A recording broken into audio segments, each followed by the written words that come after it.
একজন লা ইলাহা ইল্লাল্লাহ বলনেওয়ালা, তার দরকার ছিল এই হিসাব করা যে গত একটি বছরে আমার আখিরাতের জন্য আমি কি পাঠাইলাম, আমার নামাজ গত এক বছরে পড়ছি কদ্দুর, ছেড়েছি কদ্দুর, জাকাত দিলাম কদ্দুর, দিলাম না কদ্দুর, দান সদকা করলাম কদ্দুর, ফিরায়া দিলাম কদ্দুর, হালাল খাইলাম কতটুকু, হারাম খাইলাম কতটুকু, আল্লাহর হুকুম মানলাম কতটুকু, আল্লাহর নাফরমানি মানলাম করলাম কতটুকু। একজন ইমানদার, বিবেকবান, বুদ্ধিমান, বিচক্ষণ তার জন্য উচিত ছিল এই হিসাব করা। কিন্তু এই একটি বছরের বিদায়ে আরেকটি বছরের আগমনে শিক্ষিত হোক আর অশিক্ষিত হোক, কলেজ পড়ুয়া হোক আর ইউনিভার্সিটি পড়ুয়া হোক, যেই সমস্ত যুবকেরা, যেই সমস্ত যুবতীরা, যেই সমস্ত পুরুষেরা, যেই সমস্ত নারীরা একটি রাতকে উদ্দাম নাচ গান আর ব্যাকসেট আর ব্যান্ড শো আর বাজনা বাজায়া নতুন বছরকে উদযাপন স্বাগত জানাইলো, বিগত বছরকে বিদায় জানাইলো, আল্লাহর কসম, রব্বে কাবার কসম, ওরা এই জগতের সবচেয়ে বড় মূর্খ, নাদান, বেওকুফ ছাড়া আর কিছু না।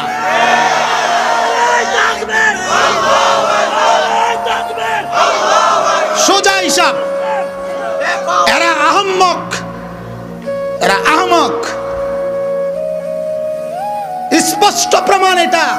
এদের বাংলা বই এদেরকে সভ্যতা শিখায় নাই, এদের অঙ্ক বই এদেরকে ভদ্রতা শিখায় নাই, এদের ইংরেজি বই এদেরকে ভদ্রতা শিখায় নাই, এদের পদার্থ বিজ্ঞান এদেরকে ভদ্রতা শিখায় নাই, এদের জীববিজ্ঞান এদেরকে ভদ্রতা শিখায় নাই, এদের রসায়ন বিজ্ঞান এদেরকে ভদ্রতা শিখায় নাই। আল্লাহর কসম, যদি আরেকবার ভদ্রতা শিখতে হয়, বুদ্ধিমান আর বিচক্ষণ হতে হয়, রব্বে কারীমের কোরআনের কাছে আসতে হবে, নামাজের সাজদার কাছে আসতে হবে। আহম্মক বেকুবেরা বলে আমরা বেকুব, তুই বেকুব বেটা, আমরা নাকি বেওকুফ। আমরা গোলামির সেজদা করেছি, আমরা গোলামির সেজদা করেছি, আমরা 5 ওয়াক্ত নামাজ জামাতের সাথে সেজদার সাথে আদায় করেছি। মদে মাতাল যুবক, তুই শিক্ষিত হও কেমনে? নাচ গান আর ফুর্তি করো, তুই শিক্ষিত হও কেমনে বেটা? তার সিরার মতো ডেকসেটের লগে নাচো, তুই শিক্ষিত হস কেমনে বেটা? বেওকুফ বেটা, মূর্খ কোথাকার, আহমক ছাড়া এগুলা কি? এজন্য আমার রসুলের কথা এটা। আমরা এজন্য কোনোভাবে হীনবল বা মনোবল হারা হওয়ার কোনো দরকার নাই। আলহামদুলিল্লাহ, কোরআনের আলোকে, সুন্নাহর আলোকে, কোরআনওয়ালা, নামাজওয়ালা, জিকিরওয়ালা, তসবিহওয়ালা, ঈমানওয়ালা, আমলওয়ালা সেই বুদ্ধিমান।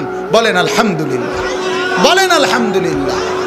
এজন্য আমার ভাই, বছরের শুরু 2020-এর শুরু, আজ 2 জানুয়ারি, বছরের শুরু চলতেছে।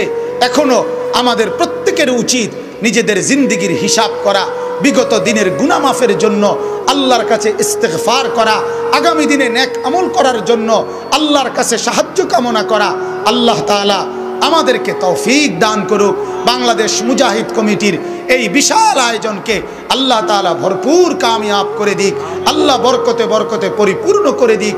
আল্লাহ তাআলা আমাদেরকে যেন দ্বীন ও ঈমানের যেই কোনো ক্ষেত্রে সর্বোচ্চ নজরানা ঈমানের পেশ করতে পারি, আমলের পেশ করতে পারি, আল্লাহ যেন আমাকে আপনাদেরকে তৌফিক দেয়।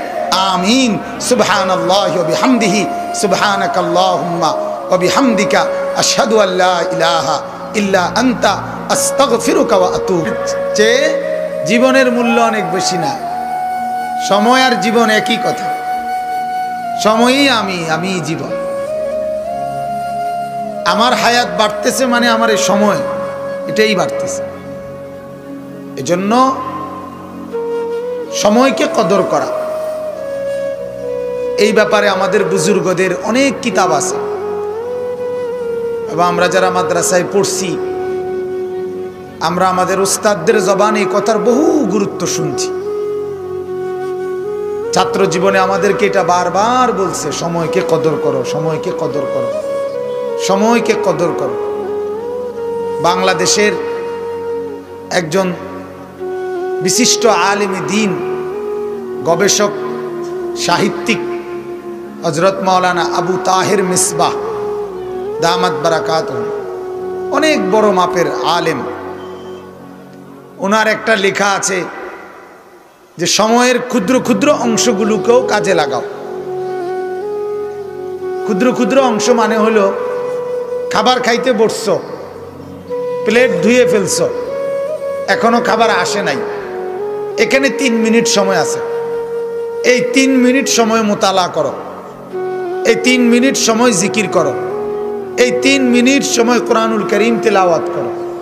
3 আয়াতই হোক, 2টা আয়াতই পড়তে পারছো, এতটুকুও গনিমত। যে অবসর হবে 3 ঘন্টা হাতে পাবা, তারপরে জিকির করবা, তার কি নিশ্চয়তা আছে? যদি না পাও, এখন 1 মিনিট হাতে পাইছো, 1 মিনিটেই বল। মোমেন একবার সুবহানাল্লাহ বললে আল্লাহ রসুল বলেন উহুদ পাহাড়ের চাইতে ভারী নেকি। আযমু মিন উহুদিন, উহুদ পাহাড়ের চাইতে ভারী নেকি। তো একবার সুবহানাল্লাহ পড়তে কয় ঘন্টা লাগে? একবার সুবহানাল্লাহ পড়তে কতটুকু বিশ্রাম লাগে? অবসর লাগে কি? কিসের অবসর দরকার কি? যে কোনো ফাঁকেই তো এটা পড়া যায়। 1 সেকেন্ড আর 2 সেকেন্ডের ব্যাপার। তাহলে বোঝা গেল মোমেনের 1 সেকেন্ডও মোমেন অনেক বড় নেকি অর্জন করতে পারে। এজন্য এই 1 সেকেন্ড সময়টাকে গনিমত মনে করে। আমার উস্তাদে মোহতারাম হযরত মাওলানা মুফতি মুশতাকুন নবী সাহেব বলেন অনেক সময় যে আমি যখন মোবাইল রিসিভ করি তখন ওই পাশ থেকে কথা বলার ফাঁকে ফাঁকে যে মাঝখানে একটু আধটু সময় থাকে, মনে করেন সালাম দিছে তো আমি জবাব দিছি, সে এরপরের কথা বলতে বলতে অথবা রিসিভ করতে করতে এই ফাঁকেও আমি 2বার 4বার তাসবিহ পড়ি। এক মানুষ আল্লাহওয়ালা তো এমনি এমনি হয় না, শুয়ে শুয়ে তো আর হয় না, গাফলতে গাফলতে তো আর হয় না। এই জন্য আমার ভাই সময়ের ক্ষুদ্র ক্ষুদ্র অংশগুলোকেও কাজে লাগান। আরব দেশের একজন বিখ্যাত আলেম ছিলেন শেখ আব্দুল ফাত্তাহ আবু গুদ্দা রহমতুল্লাহ আলাইহি। উনি একটা কিতাব আছে ওনার, কিমাতুজ জামান ইনদাল উলামা। উলামায়ে কেরামের নিকট সময়ের কদর, সময়ের মূল্য কি পরিমাণ কদর করছেন মনীষীরা হার জামানায়। এজন্য আজ কথার প্রসঙ্গে আসছে দেখে বললাম, সময়কে খুব কদর করা। সিএনজির মধ্যে বহু সময় আমাদের, অটোর মধ্যে বহু সময় আমাদের, রাস্তায় দাঁড়িয়ে আছি গাড়ির অপেক্ষায়, এ সময় বহু টাইম আমাদের হাতে অনেক সময় আছে। এই সময়টুকুকে আমরা দামি বানাইতে পারি জিকিরের দ্বারা। বলেন আলহামদুলিল্লাহ। এক মানুষের সওয়াব নেকি অর্জনের সবচেয়ে সহজতর মাধ্যম হলো জিকির। সবচেয়ে সহজ, যেটার জন্য কোনো খরচে নাই। হাঁটতে চলতে উঠতে বসতে, অজু অবস্থায় অজুবিহীন অবস্থায়, ফাঁকে ফাঁকে ফাঁকে ফাঁকে ফাঁকে একটু পর পর পর পর বলে যে না 10 বারের কমে হয় না এমন কোনো না, 100 বারের কমে পড়লে গুনাহ হবে এমন না। একবার পড়ছেন সুবহানাল্লাহ, এটাই লাভ। 10 বার পড়তে পারছেন, এটাই লাভ। আল্লাহ রসুল হাদিসে আছে, মুসলিম শরীফের হাদিস, আল্লাহর নবী বলেন লা আন আকুলা সুবহানাল্লাহ ওয়ালহামদুলিল্লাহ ওয়ালা ইলাহা ইল্লাল্লাহ আল্লাহু আকবার মাররাতান ওয়াহিদাতান। আল্লাহর নবী বলেন এই 4টি বাক্য একবার বলা, সুবহানাল্লাহ বলেন, আলহামদুলিল্লাহ, আল্লাহু আকবার, লা ইলাহা ইল্লাল্লাহ, এই 4টি বাক্য একবার বলতে কয় মিনিট লাগবে? 1 মিনিটও না, আধা মিনিটে আল্লাহ রসুল বলেন আহাব্বু ইলাইয়া মিম্মা তলাআত আলাইহি শামসু। যত কিছুর উপরে সূর্যের আলো উদিত হয় সব কিছুর চাইতে আমি মুহাম্মদের নিকট এই 4 কালেমা একবার বলা অধিক প্রিয়, অধিক দাম। রাওয়াহু মুসলিম, মুসলিম শরীফের হাদিস। তাহলে 30 সেকেন্ডে এক মোমেন গোটা দুনিয়ার সমস্ত সম্পদের চাইতে দামি সম্পদ কামাই করছে। পৃথিবীর সবগুলো স্বর্ণ, রৌপ্য, গ্যাস, তেল, কয়লার খনির চাইতে দামি জিনিস। এজন্য আমার ভাই, জিকির এটা এমন এক মাধ্যম, এমন একটি ইবাদত যেটা সারাদিন করা যায়, সব সময়ই করা যায়। এজন্য কোরআনুল কারীমে হযরতে আব্দুল্লাহ ইবনে আব্বাস রাদিয়াল্লাহু তাআলা আনহুমা তিনি বলেন, একটি ইবাদতেই গায়রে মাহদুদ, আল্লাহ তাআলা একটি ইবাদতকেই আনলিমিটেড বলছেন, যেটার লিমিট নাই কোনো। 10 বার না 200 বার, 200 বার না 400 বার, 400 বার না 800 বার, না আনলিমিটেড। গায়রে মাহদুদ, যেটার সীমা নাই, সেটা হলো উযকুরুল্লাহ যিকরান কাসীরা, যিকরান কাসীরা। নামাজের সীমাবদ্ধতা আছে, নির্দিষ্ট কিছু টাইম আছে যে টাইমে নামাজ পড়া হারাম। রোজার নির্দিষ্ট টাইম আছে, নির্দিষ্ট কয়েক দিন আছে যে দিনগুলোতে রোজা রাখা হারাম। যাকাতের বছরে একবার হিসাব আছে, বছরে প্রতিদিন যাকাত দিলে হইবে না। হজ করার জন্য নির্দিষ্ট মাস আছে, কোরবানি করার জন্য নির্দিষ্ট সময় আছে। ঈদের নামাজ পড়ার আগে কোরবানি করলে হবে না। 12 তারিখ সূর্য ডুবে গেলে কোরবানি করলে কোটি টাকা কোরবানি দিলেও হবে না। কথা বুঝছেন কিনা? এগুলো মাহদুদ, সীমাবদ্ধ, লিমিটেড। কিন্তু 12 তারিখ না 14 তারিখ, ঠিক দুপুরে না সূর্য ডুবতে গেলে, ভোর রাত্রে না ফজরের টাইমে, হারদম হার মুহূর্তে উঠতে চলতে বসতে প্রতি মুহূর্তেই আল্লাহ পাকের জিকির করা, এই ব্যাপারে কোনো লিমিটেড নাই, বাধ্যবাধকতা নাই, করতেই থাকো। এজন্য আমার ভাই, এক মুমিন সবচেয়ে সারাক্ষণ তার সঙ্গী বানানো এমন কি ইবাদত, তার নাম জিক্রুল্লাহ। হাদিসের মধ্যে আছে, এক সাহাবী বলছে এটা, ইয়া রাসূলুল্লাহ ইন্না শারাইআল ইসলাম কদ কাসুরাত আলাইয়া, হে নবী, শরীয়তের আমল তো অনেক, সবগুলো তো আমি সমানভাবে করতেও পারি না।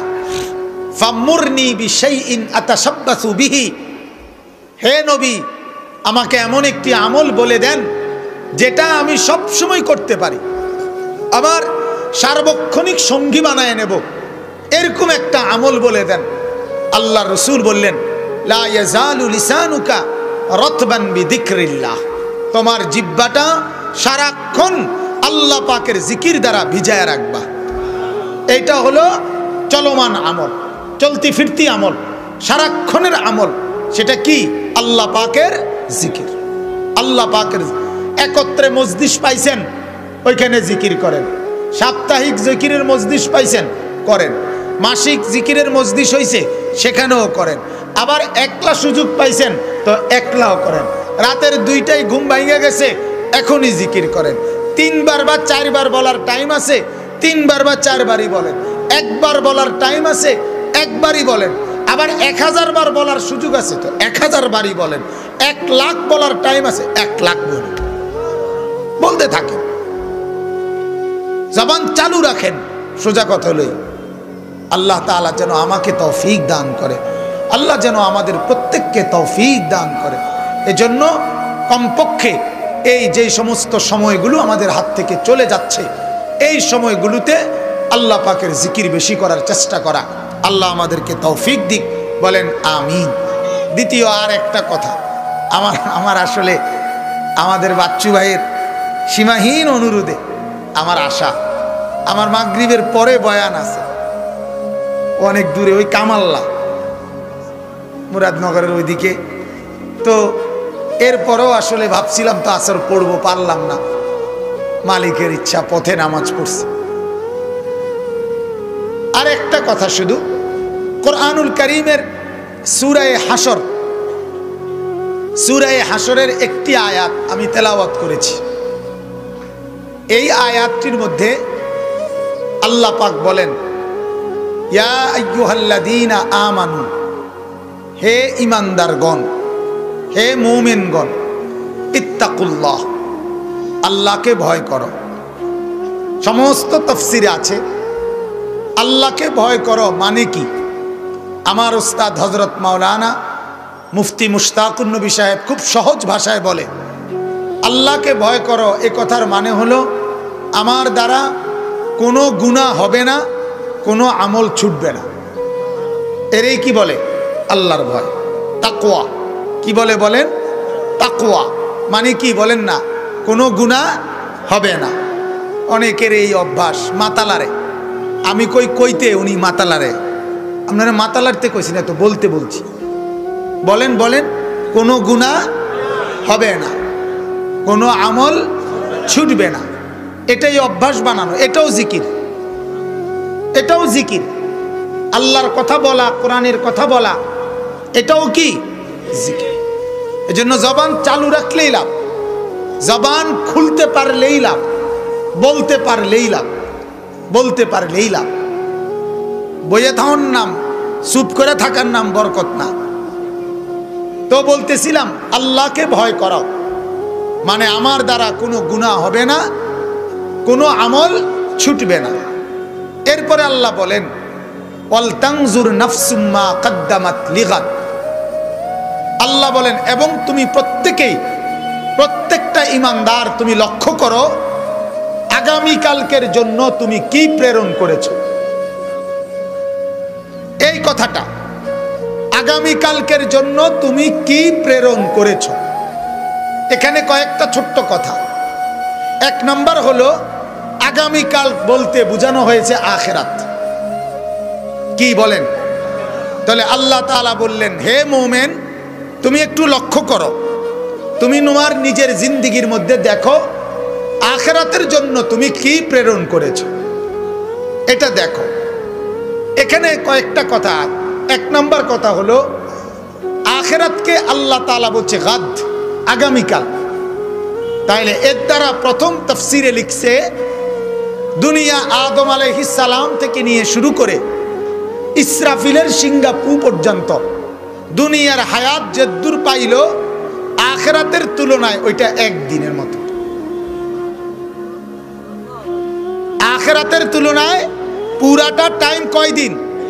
একদিন। আগামীকাল আখিরাত। এই হলো এক নাম্বার কথা। দুই নাম্বার কথা হলো আজকের পরে আগামীকাল যেমন নিশ্চিত, আগামীকালকের পরে তারপর দিন যেমন নিশ্চিত, আখিরাত তেমনই নিশ্চিত। রাত যেমন ভোর হয়, ভোর যেমন রাত হয়, আখিরাত তেমনই নিশ্চিত, আখিরাত তেমনই নিশ্চিত। তিন নাম্বার হলো আজকের পর থেকে আগামীকাল যেমন খুব কাছাকাছি, আমার হায়াত থেকে আখিরাত খুব কাছাকাছি। অতএব এই অবস্থায় আখিরাত আমার নিশ্চিত, আখিরাত আমার অনেক লম্বা, আখিরাত আমার খুব কাছাকাছি। এই অবস্থায় প্রত্যেকটি মুমিনের ফিকির করা উচিত আমি আমার আখিরাতের জন্য কি প্রেরণ করলাম, পরকালের জন্য কি প্রেরণ করলাম। এ কথাটা বলে আল্লাহ আবার বললেন ওয়াত্তাকুল্লাহ। আবার বলছি মুমিন হিসাব করো, হিসাব করে যদি দেখো আখিরাতের পুঁজিতে জান্নাতের পুঁজি কম, জাহান্নামের পুঁজি বেশি, নেক কম, গুনাহ বেশি, তো আবার বলছি আমাকে ভয় করো, আবার বলছি আমাকে ভয় করো, আমাকে ভয় করো। ইবাদতের পরিমাণ বাড়ায় দাও, গুনার পরিমাণ ছেড়ে দাও, আখিরাতের প্রস্তুতিতে লাগো। নাইলে কিন্তু আমি দুইবার বললাম এই কোরআনুল কারীমের আশ্চর্য আয়াত এটা। এই আয়াতে আল্লাহ পাক একটি কথা বলার জন্য ইত্তাকুল্লাহ এইখানেই আল্লাহ দুইবার বলছে, একবার আগে দিয়া বলছে, একবার পরে দিয়া বলছে। দুইটা ইত্তাকুল্লাহর মাঝখানে এই কথাটা বলছে। মনে হয় যেন দুইটা ওয়াল আগে দাঁড় করাইছে, দাঁড় করাইয়া মাঝখানে এই কথাটা বলছে ইত্তাকুল্লাহ, আল্লাহকে ভয় করো। আবার কথাটা সাইরা আবার বলছে আল্লাহকে ভয় করো। মাঝখানে বলছে আখিরাতের জন্য কি প্রেরণ করেছ, আগামীকালকের জন্য কি প্রেরণ করেছ সেটা একটু দেখো। এরপরে আল্লাহ বলেন ইন্নাল্লাহা খাবীরুম বিমা তা'মালুন।